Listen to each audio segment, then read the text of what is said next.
14 തരം തുളസി ഉണ്ടെന്ന് പറഞ്ഞല്ല, ഇത് ഏത് വിഭാഗത്തിൽപ്പെട്ടതാ? ഇത് നാരക തുളസിയിൽപ്പെട്ടാണ്. നാരക തുളസി എന്നാണ് ഇതിന് പറയപ്പെടുന്നത്. നമ്മൾ ഇതിന് ശേഷം വെള്ളം ഒഴിക്കുന്ന സമയത്ത് തന്നെ നമുക്ക് ഇതിൻ്റെ മണം നല്ല ശരിക്കും പറഞ്ഞാൽ ഈ നാരങ്ങയുടെ മണം. അപ്പോൾ ഇതിൻ്റെ പേര് കാട്ടുതുളസി എന്നാണ്. ഈ കാട്ടുതുളസി തന്നെ ഒരു 4-5 വെറൈറ്റീസ് ഉണ്ട്. അതിൽ വളരെ പ്രധാനപ്പെട്ട ഒരു ഐറ്റമാണ് ഇത്. നമുക്ക് ജലദോഷമൊക്കെ വന്നു കഴിഞ്ഞാൽ കാപ്പിയിട്ട് കുടിക്കാനായിട്ട് ഏറ്റവും നല്ലൊരു സാധനമാണ്. നമ്മൾ കുരുമുളക്, ചുക്ക്, കരിപ്പൂട്ടിയൊക്കെ ഇട്ട് കാപ്പിയിട്ട് കഴിക്കുകയാണെന്നുണ്ടെങ്കിൽ കൃഷ്ണതുളസിയേക്കാളും വളരെയധികം എഫക്റ്റ് ചെയ്യുന്ന സാധനമാണ്. ഒരു ഇഞ്ചക്ഷൻ എടുക്കുന്ന വേഗതയിൽ തന്നെ ജലദോഷമൊക്കെ മാറി കിട്ടും. ഈ കാണുന്നത് കർപ്പൂര തുളസിയാണ്. ഇത് നല്ല കർപ്പൂരത്തിൻ്റെ മണമുള്ളതുകൊണ്ടാണ് ഇതിനെ കർപ്പൂര തുളസി എന്ന് പറയുന്നത് തന്നെ. ഇത് നമുക്ക് കടുത്ത പനിയൊക്കെ വന്നു കഴിഞ്ഞാൽ ഇതിൻ്റെ ഇലയും വേരും എല്ലാം കൂടെ ഇട്ട് കഷായം വെച്ച് കുടിക്കുകയാണെന്നുണ്ടെങ്കിൽ പനി വളരെ പെട്ടെന്ന് കുറയും. അപ്പോൾ ഈ കാണുന്ന രാമതുളസി എന്ന് പറയുന്ന സാധനമാണ്. ഇത് നമ്മൾ വെള്ളത്തിലിട്ട് തിളപ്പിച്ച് കുടിക്കുകയാണെന്നുണ്ടെങ്കിൽ ശരീരത്തിന് നല്ല ഉന്മേഷ ഉണർവും കിട്ടും. അതോടൊപ്പം തന്നെ നമ്മൾ വെള്ളത്തിലിട്ട് കുടിക്കുന്നതുകൊണ്ട് നമ്മുടെ ശരീരത്തിൽ എന്തെങ്കിലും ദുർഗന്ധം ഉണ്ടെങ്കിൽ അതും മാറിക്കിട്ടും. നമ്മളറിയാതെ തന്നെ രാമതുളസിയുടേതായ ഒരു മണം നമ്മുടെ ശരീരത്തിൽ ഉണ്ടാകും. ഈ കാണുന്ന പൂച്ച തുളസി അല്ലെങ്കിൽ പൂച്ച മീശ എന്ന് പറയും. ഇത് പൂച്ചയുടെ മീശയുടെ ആകൃതിയിലായിരിക്കുന്ന ഇതിൻ്റെ പൂവ്, അതുകൊണ്ടാണ് ഇതിനെ പൂച്ച മീശ എന്ന് പറയുന്നത്. ഇത് ഡയബറ്റീസ് ഉള്ളവർക്ക് ഇതിൻ്റെ ഇല വെള്ളത്തിലിട്ട് തിളപ്പിച്ച് കുടിക്കുകയാണെന്നുണ്ടെങ്കിൽ ഡയബറ്റീസിൻ്റെ അളവ് കുറയും. ഇത് മിൻറ്റ് തുളസി എന്ന് പറയും. ഇത് ശരിക്കും മിൻറ്റിൻ്റെ മണമുണ്ട്, അതുകൊണ്ടാണ് ഇതിനെ മിൻറ്റ് തുളസി എന്ന് പറയപ്പെടുന്നത്. അതുപോലെ നമുക്ക് ജലദോഷമൊക്കെ വന്നു കഴിഞ്ഞാൽ ശരിക്കും ആവി പിടിപ്പിക്കുന്നതിലേക്ക് വേണ്ടിയിട്ട് ഏറ്റവും നല്ലൊരു സാധനമാണ്. വേറെ ഒന്നും ഇടണ്ട, ഈ മിൻറ്റ് തുളസി മാത്രം ഇട്ടാൽ മതിയാകും. ഏറ്റവും മികച്ചെന്ന് പറയുന്നത് പെപ്പർമെൻ്റ് ആണ്. ഈ മിൻറ്റ് തുളസി മാതിരി തന്നെ വേറൊരു ഐറ്റം തുളസിയുണ്ട്, അത് നമുക്ക് അങ്ങോട്ട് പോകുന്ന സമയത്ത് കാണാം. ഈ കാണുന്ന കാട്ടു തുളസിയുടെ ഒരു വെറൈറ്റിയാണ്, വേറൊരു വെറൈറ്റി. ഇതും കാട്ടു തുളസിയുടെ തന്നെ വേറൊരു വെറൈറ്റിയാണ്. ഈ കാണുന്ന കുഴിമുണ്ടാൻ തുളസി എന്ന് പറയുന്നത് ആണ്. ഇത് വന്നിട്ട് പെപ്പർമെൻറ്റ് തുളസിയാണ് ഇതിൻ്റെ പേര്. ഇത് അഗസ്ത്യയുടെ വനഭാഗത്ത് ഇത് കാണപ്പെടുന്ന ഒരു സസ്യമാണ്. ഈ കാണുന്ന ഫസ്ഫോ തുളസിയാണ്. ഇത് വന്നിട്ട് കർപ്പൂര തുളസിയുടെ ഒരു വെറൈറ്റീസാണ്. എൻ്റെ ഈ ഔദ്യോഗിക ജോലി കഴിഞ്ഞിട്ട് ബാക്കി വരുന്ന സമയം ഇതേപോലെ ഈ ഔഷധ ചെടികൾ നട്ടുപിടിപ്പിക്കണമെന്ന് എനിക്ക് വളരെ ആഗ്രഹമുണ്ട്. അതുകൊണ്ട് ഈ തുളസി ശേഖരിക്കാനുള്ള കാരണം എന്ന് പറഞ്ഞാൽ ഒരേ ഐറ്റത്തിലുള്ള തന്നെ പല വെറൈറ്റീസ്, പല വ്യത്യസ്തത്തിലുള്ള പല ഈ മണത്തിലും ഗുണത്തിലുള്ള സാധനങ്ങൾ ഉണ്ട്. എനിക്കൊരു പ്രത്യേക ഒരു പുതുമ തോന്നുന്നുണ്ട്.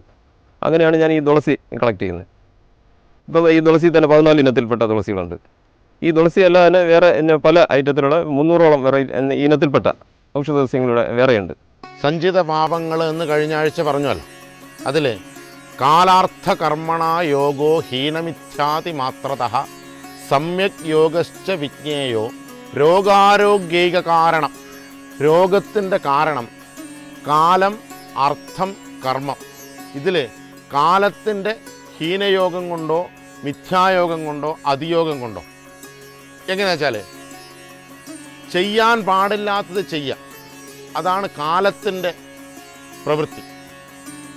അത് ഏത് കാലത്ത് എന്ത് ചെയ്യണം, ഏത് ഋതുക്കളിൽ ഏത് ചര്യകൾ നമ്മൾ പാലിക്കണം, ഏത് വയസ്സിൽ നമ്മൾ എന്തൊക്കെ ചെയ്യണം.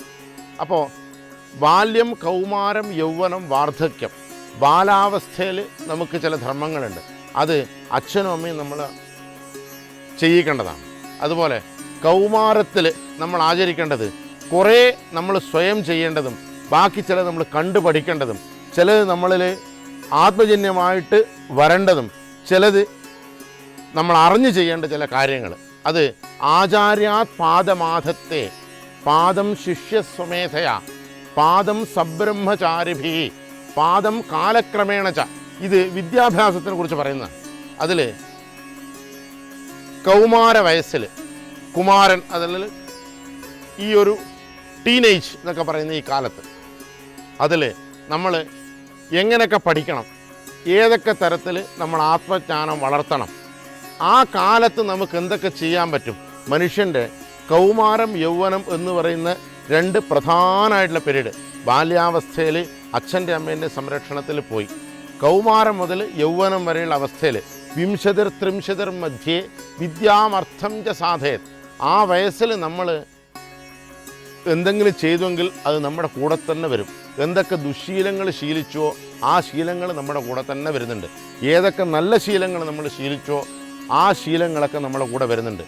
എന്തൊക്കെ നമ്മൾ അറിഞ്ഞോ അത് നമ്മുടെ കൂടെ തന്നെ നിൽക്കുന്നുണ്ട്. എങ്ങനെയെന്ന് പറഞ്ഞാൽ സുകൃതം ദുഷ്കൃതം ചെയ്വ ഗച്ഛന്തമനുഗച്ഛതി. നമ്മുടെ കൂടെ തന്നെ ഇത് വരുന്നുണ്ട്. യഥാകാലം യഥാന്യായം. നമ്മുടെ വയസ്സിൽ കൗമാരം യൗവനം ഈ അവസ്ഥകളിൽ അതിയോഗം, അതായത് അക്രമം ചെയ്യാൻ പാടില്ല.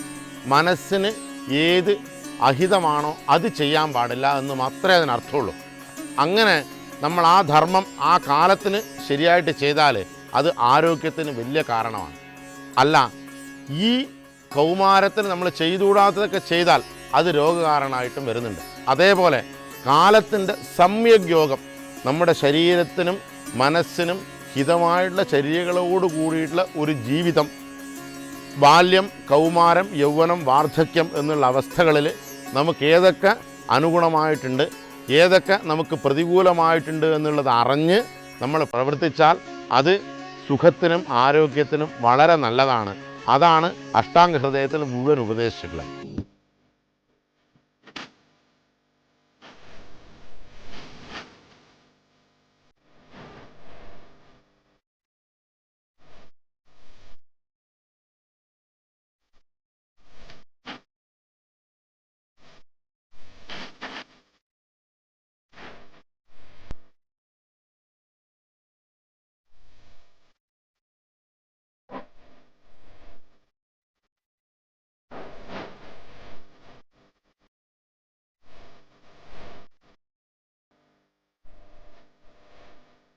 സാധാരണ ഔഷധ സസ്യങ്ങളിൽ ചിലതിന് ഇല മാത്രമേ ഉപയോഗിക്കാറുള്ളൂ, ചിലത് തണ്ട് ഉപയോഗിക്കുന്നു, ചിലതിന് പൂ ഉപയോഗിക്കുന്നു, കായ് ഉപയോഗിക്കുന്നു, ചിലതിന് വേരുകളാണ് ഉപയോഗിക്കുന്നത്. ഈ തുളസിയിൽ അത് ഏതെല്ലാം ഭാഗങ്ങളിൽ നമുക്ക് ഔഷധമായിട്ട് ഉപയോഗിക്കാം? തുളസി സമൂലമായിട്ടും ഉപയോഗിക്കുന്ന ഒരു വിഭാഗമുണ്ട്. വേരും തണ്ടും ഇലയും പൂവും എല്ലാം ചേർത്ത് അരച്ച് കലക്കി വെളിച്ചെണ്ണ കാച്ചി തേക്കുന്നുണ്ട്. അത് ഈ നീർവീഴ്ച, നേസൽ, മൂക്ക് സംബന്ധമായിട്ടുള്ള, ചെവി സംബന്ധമായിട്ടുണ്ടാകുന്ന രോഗത്തിന് വളരെ ഉപയോഗിക്കുന്നുണ്ട്. പിന്നെ ഓരോന്ന് പ്രത്യേകം പറയുകയാണെങ്കിൽ തുളസിയുടെ വേര് ഇട്ട് തിളപ്പിച്ച വെള്ളം കുടിച്ചാൽ ശരീരത്തിന് സമശീതോഷ്ണമായിട്ട് വരും.